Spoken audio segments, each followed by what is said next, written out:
Adventures in mortuary archaeology and commemoration. It's Archaeodeath. Archaeodathlings, it's archaeologist Howard Williams here, and let's go to a galaxy far, far away, time long ago, and to archaeology previously unexplored. It's archaeologist Howard Williams here, and in previous videos, I've shared with you my perspectives as a professor of archaeology on the archaeology of the Star Wars universe. And I've explored a number of the long running animated and live action series. But in this post, I want to take us back to the Clone Wars. And just as a segue, remember you can follow and read literally thousands of my Archaeodeath blog posts on Archaeodeath on WordPress, where I explore real world landscapes, ancient monuments, heritage sites, museums, my own research activities and scholarly endeavors, as well as my publications and posts also exploring the archaeology of death and memory, not only in the academic pursuit of the past and the contemporary, but also into fictional and fantasy worlds, including Star Wars.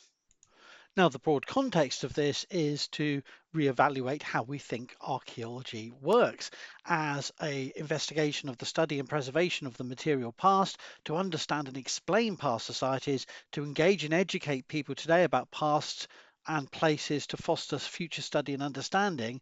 But in doing this, we also have to recognize that we need to understand archaeology's place in contemporary society and in popular culture.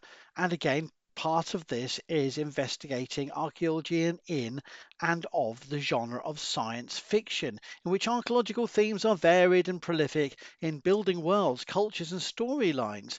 And Star Wars is a striking example of this since its inception as a film and then a film series, and then subsequently many spin off TV series, books, video games, and so on. They provide a way of investigating a rich and complex material worlds, built environments, landscapes, from a totally fictional perspective, which shed light on our society and our values and our agendas. And so an archaeology of Star Wars, building on the work of many other scholars in a few blog posts and articles, is we can explore the film sets and material cultures, the way in which archaeologists and antiquarians are represented as adventurers, detectives, and revelators, as well as the ways in which the archaeological record provides inspirations from prehistoric, ancient, and medieval and modern worlds to be part of those immersive world building and culture building in Star Wars from the various worlds we see in the movies themselves to the additional many dozens of worlds we encounter in the series. And in particular, Andor, I have found particularly rich in archaeological themes and dimensions. And we can also think about the broader meta narratives, the archaeological and heritage themes we can address through Star Wars, the relationship of empire and colonialism to indigeneity and native communities under threat environmentally and culturally, how they are looted and disaggregated, fragmented, and also the deep time stories that even the Jedi and other sources of supposed wisdom do not seem to understand much about the galaxy. In fact, the horrors of Star Wars is that we have a galaxy that doesn't seem to know its own story and has very few archaeologists and heritage professionals to investigate, let alone curate those worlds. And yet, those worlds are the focus of sort of and amateur explorations and partial interventions by the Jedi, the Sith, and others who are vying for the past to control its powers and its stories. And so the material cultures, architectures, and landscapes provide that backdrop and articulate a sense of the power of the ruinous past and relics in this gritty, futuristic, multi-planetary galaxy where the story plays out. So I've addressed this before on my blog, but also on my YouTube channel. And most recently on YouTube, I've addressed the planets, plots, people, and places linked to archaeology in series 2 of Andor. But here I want to sketch a more complex story going back to the very long running 7 series aired from 2008 to 2020 of Star Wars The Clone Wars, which set the backstory of the downfall of the Jedi as they emerges and erupts between the the Galactic Republic, the Grand Army of the Republic, and the Separatist forces. And we follow the story of particularly Obi-Wan Kenobi, his Padawan Anakin Skywalker, and Anakin's Padawan Ahsoka Tano across the galaxy, following on from the events of Star Wars Episode 2, The Attack of the Clones, released in 2002, and Star Wars Episode 3, Revenge of the Sith, first released in 2005. And then we see the sort of dying days of the High Republic. And this builds on my earlier posts, and we encounter numerous civilizations and subjects, themes, and ways in which archaeology is integrated in the storyline. And my approach is really to sort of give a detailed description and then to identify some of the broader themes. So what I'm doing is presenting what I call a selective archaeography, a descriptive, thick description of the material worlds of Star Wars, with a particular focus on my areas of expertise, which is in the area of mortuary archaeology. So it's a mortuary archaeography, a detailed description. So in this post, which I released at the beginning of this year, I look at some of the key episodes in series 1 to 3, where we find archaeological themes. And these mix between sort of horrific or sort of terrifying pasts and the stories they yield through to more optimistic uses of the past. So we have the Lair of Grievous in episode 10 of series 1, where we see Master Kit Fisto and Jedi Knight Nada Veb being lured to the lair of Grievous to try and execute Grievous as a punishment by Dooku. And we see this alien castle architecture, and we get this sense of the backstory of the General Grievous as a sort of seemingly a robot, but with some kind of living creature living at its heart. And we get the sense through the visualizations of this dark underground lair. It's called a castle, so you get that sense of a sort of almost a Transylvanian, Eastern European with his cheesy accent too, adding to the aesthetic of a person who's dabbled in the dark arts, has once been a terrifying warrior and aggrandizes himself with his own statues, but you see him at different stages or iterations of his life as a warrior, becoming more and more cyborg as he takes on increasing elements um, of replicated cyborg parts, masks, and limbs. And so we see even in his lair, like an ancient armory of a medieval castle, Grievous's different replacement body parts suspended. And so you have this multiple rooms with different statues of his earlier life as a Kalish general, and then you get this encounter of his armory underpinning his identity. And thirdly, you get the third most sinister aspect of his military warrior identity is that Grievous takes Jedi trophies. And we'd previously, and viewers would already be aware from the films, he takes lightsabers, but also we find he takes Jedi hair as mementos. And we see Veb particularly horrified, and it's the final trigger for Veb's rage and desire to confront Grievous, which leads to his death when he sees the hair of slain Jedi. So this is a very much a medieval warrior culture of the Kalish, which Grievous represents, and the Jedi are being treated like trophies. Their lightsabers and um, their their heads as well as their hair. So I concluded that these three aspects of his castle, his armory, and then his trophy taking, create this backstory of Grievous and his medieval European warlord aesthetic, and inform the Jedi's actions in relation to him. And fourth and finally, we get to see how Grievous himself perceives his cybernetic form as he is repaired by his nagging mechanical medical droid EVA-4D. He explicitly perceives his augmentation as improvements. He's almost like someone who's taken plastic surgery too far, who loses his identity into the cyborgian, and so therefore his evil, sinister nature is embodied in that mixture of hyper futuristic and medievalism as a military commander. And I think that's a fascinating example of how material cultures from a quasi-medieval futuristic past, that sounds contradictory, but that's what's being played on here, a past into a future, create the ultimate horror of this general of the separatist cause. A second aspect to the mortuary archaeology of the Clone Wars is the Gungan general. This is in episode 12, where we have Captain Hondo on Arca captures Count Dooku on the planet Florium, and they demand a ransom from the Republic. And then they end, for reasons that we don't need to go into, they send Senator Karras, but also Representative Binks of Naboo, to negotiate, and this turns into a disaster. And Jar Jar is one of the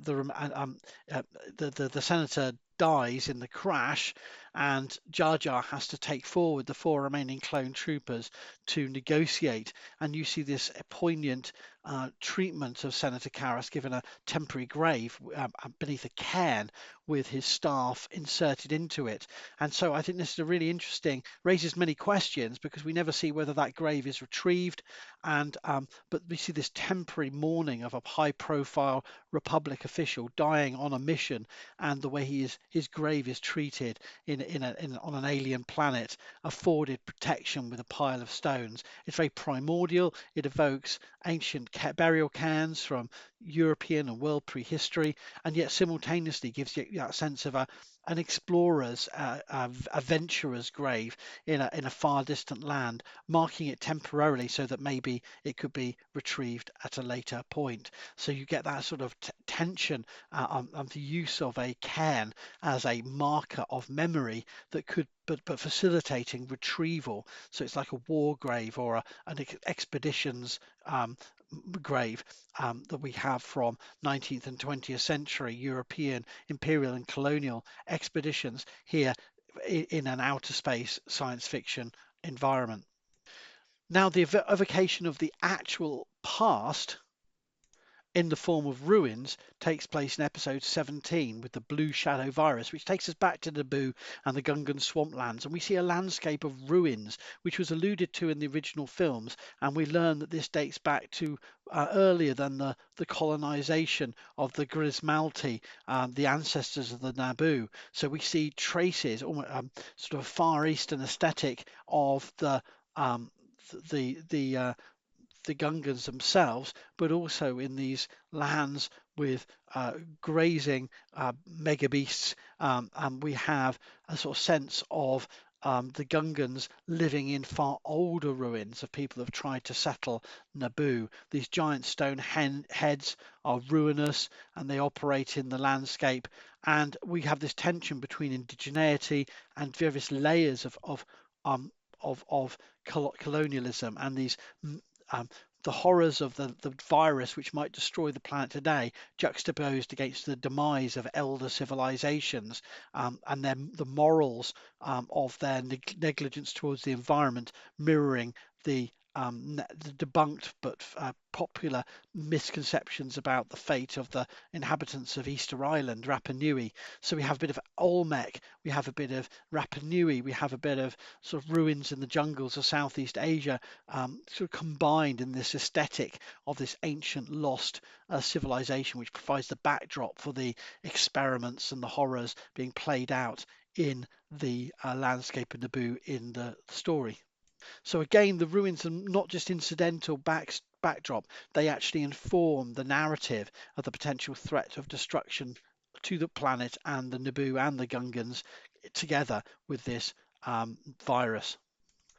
And this leads us on to, as well as the horrors of the past and warnings onto the present, we have archaeology of hope and of resistance. And in the landscape of Ryloth, this desert planet, where resistance fighters are trying to combat the separatists with the support of the Jedi and the Grand Imperial Army, we see the freedom fighters led by Cham Syndulla encounter a rebel, a resistance graveyard, and the Twi'leks of Ryloth seem to be under the oppression of the separatists, but through the graves we get a sense of their diverse kin groups and identities and their articulation of resistance.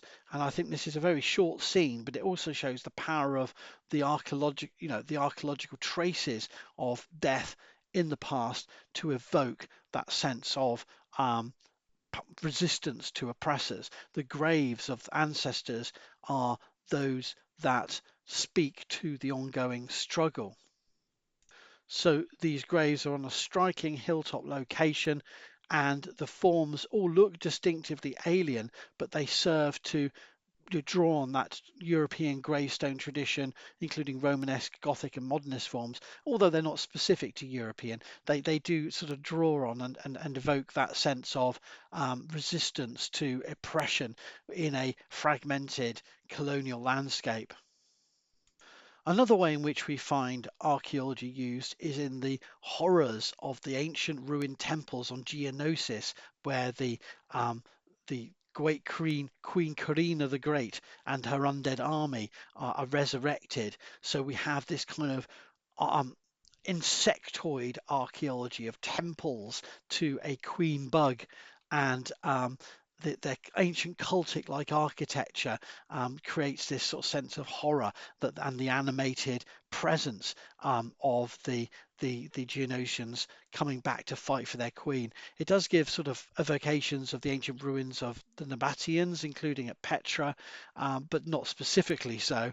But the idea of the statuary being horrifying to humanoid visitors, but of showing a complex, sophisticated society with our insectoid hive behavior, but with a religious dimension.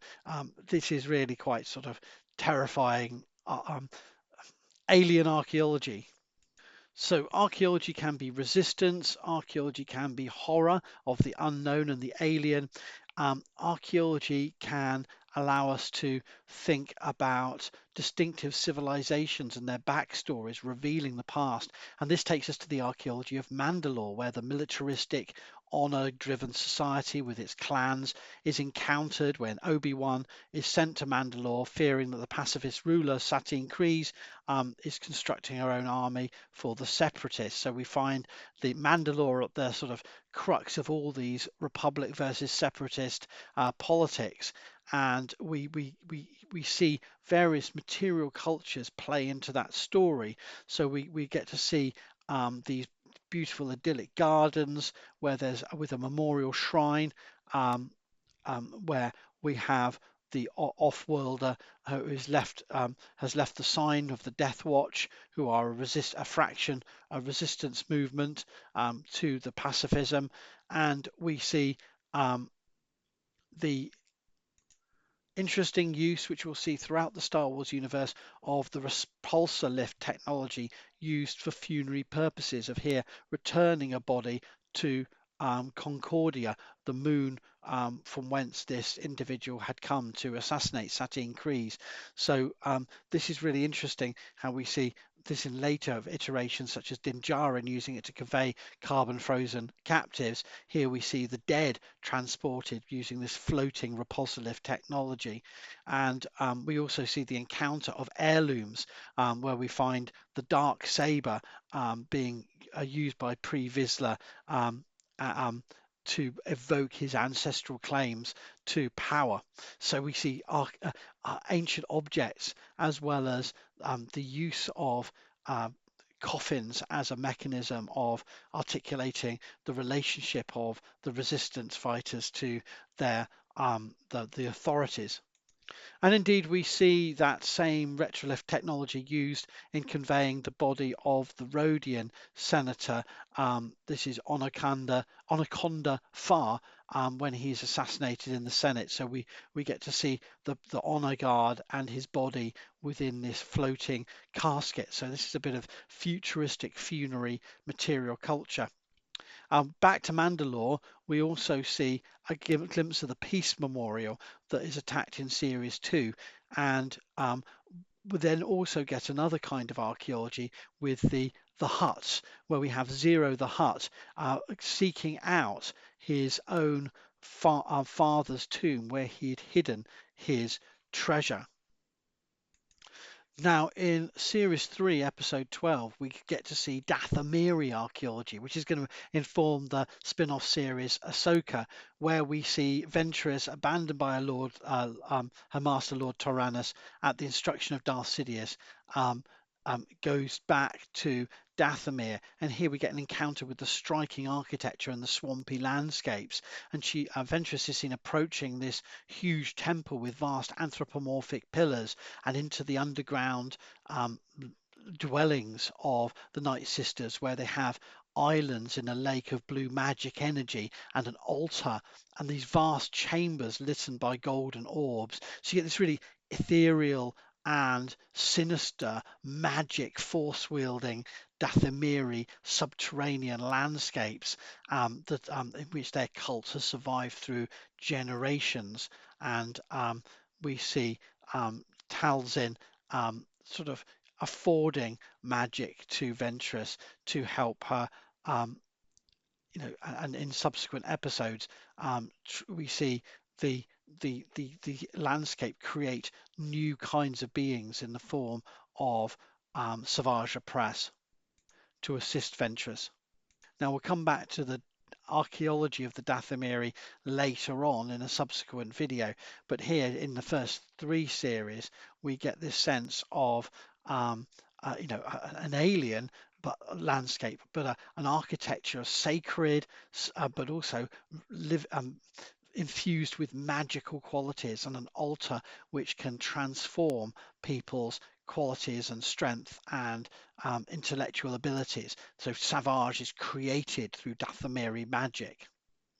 So it's all rather paranormal and mystical.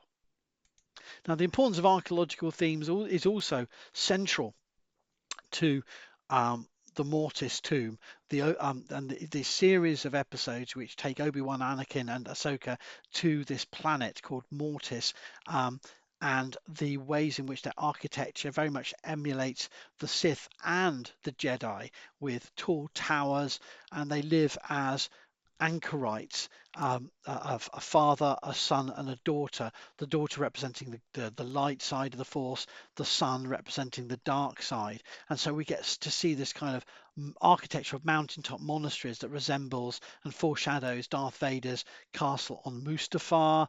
And then we get to see and also the Temple of the Khyber on Jeddah, and we also see and the Fortress Inquisitorius on the ocean moon of Nur in the Mustafar system. So we get this kind of architecture that sort of foreshadows the Sith and the Jedi's architecture in later episodes, and we see here henges make an appearance in the form of circular spaces with pillars that are never formally explained, in which star maps chart out the relationship between galaxies. And we return to and in the series Ahsoka, where stone circles provide way markers on journeys between the galaxies. So we have this sense of a place outside of time, but in which the daughter's tomb is a focus of archaeologically inspired architecture. So it has resemblances to various temples from Central America and also from Southwest Asia.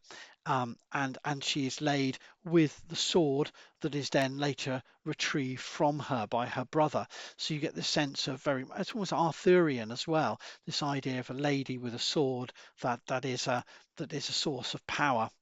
And we also get other kinds of funerary archaeology in the Citadel Rescue, Series 3, Episode 20, where Master Peel is rescued but dies in the process and is given a lava sea burial. His body is floated out over the lava and it goes over a lava falls, very much like a Star Wars version of the death of Boromir from the Fellowship of the Ring. And finally, we have a short representations of trophy-taking archaeologies where Ahsoka is trapped by Trandoshans and is hunted by them, where they have a hall, very much like a medieval hall full of the trophies of different species they've hunted. And that's another sinister allusion to medieval archaeology and the sort of barbaric past. The Trandoshans are hunters of other species and display their remains as trophies. So, in these first three series of Star Wars Rebels, not everywhere, but in selected episodes, archaeology, both in terms of ruins from the past, heirlooms and relics that tell stories and hold secrets and have power, but also otherworldly dimensions that have horror and deep time messages are manifest in the landscapes. And so there's no explicitly archaeological themes in every episode, but they're very specific. There are not archaeologists, but they're archaeology coded characters.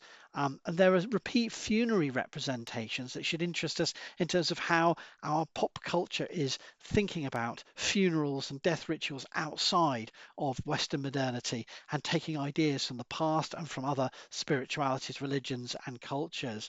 And so Star Wars is a very much a melange of many different ideas because it is showing so many different worlds. But I think that it's really important to recognize the power of ancient ruins and architectures, symbols, artifacts, and in the way the story is being told, from Grievous to Ryloth to the Hutt's tomb to the trophies taken by the Trandoshans and the landscapes of Mortis and Mandalore. So this is only part of an ongoing series of ways in which these science fiction worlds are very much informed by not singular direct archaeological sources of inspiration, but global archaeological themes of ancient civilizations, the secrets they hold, the powers they bring, and the dangers they can evoke. And in a subsequent video, we'll come back and look at series 4 to 7 of Star Wars, the Clone Wars, and show how some of these landscapes are brought back and new ones are introduced. But I hope that was of interest and my archaeological take on Star Wars, the Clone Wars. You're welcome. Follow ArchaeoDeath on YouTube, TikTok, WordPress, and a host of other social media.